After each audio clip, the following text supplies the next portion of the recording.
ओम नमो भगवते वासुदेवाय। बोलो लक्ष्मी नारायण की जय।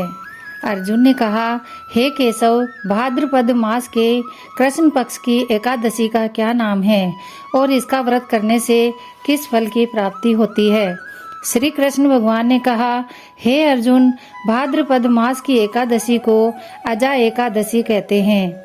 इस एकादशी का व्रत व पूजन करने से सभी पाप नष्ट हो जाते हैं और यह लोक और परलोक में मोक्ष देने वाली इस एकादशी के व्रत के समान कोई तप नहीं है। तो आइए आज हम सुनते हैं अजा एकादशी की व्रत कथा। बहुत समय पहले की बात है। एक बहुत ही दानी और सत्यवादी राजा हरिश्चंद्र थे। राजा हरिश्चंद्र इतने प्रसिद्ध सत्यवादी और धर्मात्मा थे कि उनकी कीर्ति से देवों के राजा इंद्र को भी ईर्ष्या होने लगी। इंद्र ने महर्षि विश्वामित्र को राजा हरिश्चंद्र की परीक्षा लेने के लिए उकसा दिया। इंद्रदेव के कहने से महर्षि विश्वामित्र जी ने राजा हरिश्चंद्र को अपने योग बल से ऐसा सपना दिखाया कि राजा के स्वप्न में राजा ने ऋषि को अपना सारा राज्य दान कर दिया और दूसरे ही दिन महर्षि विश्वामित्र अयोध्या आए और राजा हरिश्चंद्र से अपना राज्य मांगने लगे। महर्षि विश्वामित्र ने कहा कि कल रात को स्वप्न में आपने मुझे पूरा राज्य दान कर दिया है। स्वप्न में दिया हुआ राज भी राजा ने स्वीकार कर लिया और विश्वामित्र जी को अपना सारा राज्य दे दिया।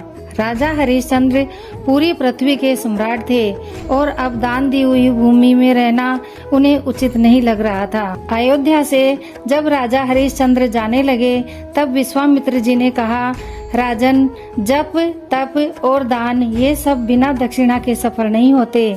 तुमने इतना बड़ा राज्य दान दे दिया तो उसकी दक्षिणा में 1000 सोने की मोहरें और दे दो। राजा हरिश्चंद्र के पास अब कोई धन नहीं था। पूरा राज्य दान करने के साथ राज्य का सारा धन भी वो दान कर चुके थे।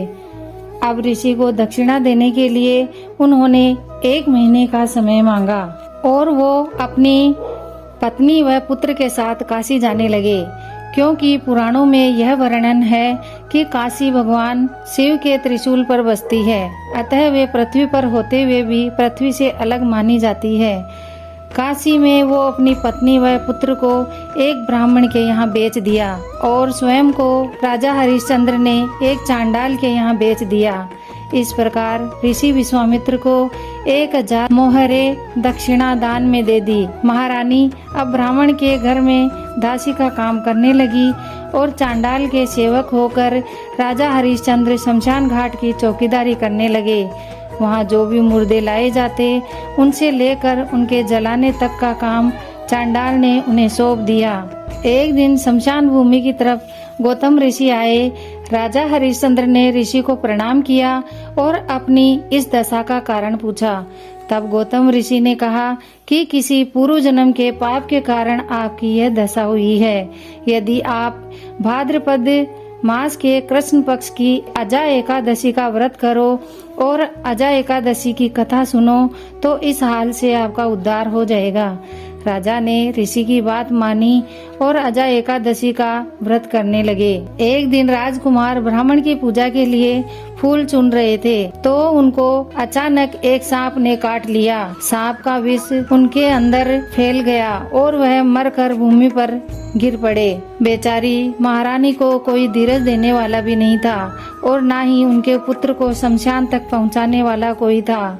वह अकेली रोती बिलखती अपने पुत्र की देह को हाथों में उठाए अकेली रात के समय शमशान पहुंची। वह पुत्र की देह को जलाने ही जा रही थी कि राजा हरिश्चंद्र वहां आ गए। बेचारी रानी के पास तो अपने पुत्र की देह ढकने के लिए कफन तक नहीं था।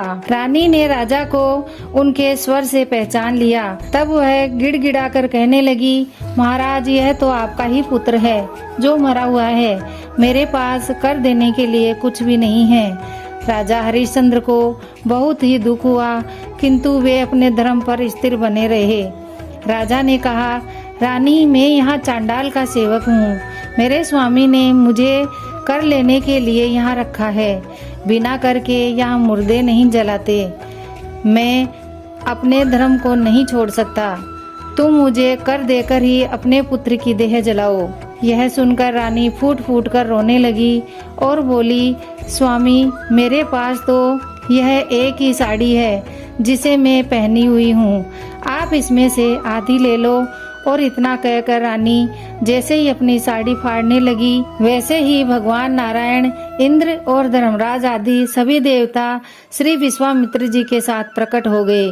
फिर महर्षि विश्वामित्र ने बताया कि राजकुमार मरा नहीं है, यह सब तो ऋषि ने योग माया से दिखाया था।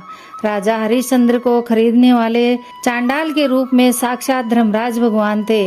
उन्होंने कहा, अजा एकादशी के व्रत के प्रभाव से तुम्हारे पूर्व जन्म के सभी पाप नष्ट हो गए हैं। सत्य के प्रभाव से राजा हरिश्चंद्र को अयोध्या का राजपाट और रानी व पुत्र सब वापस मिल गए। फिर चिरकाल तक राज करने के बाद राजा व रानी बैकुंठ धाम को चले गए।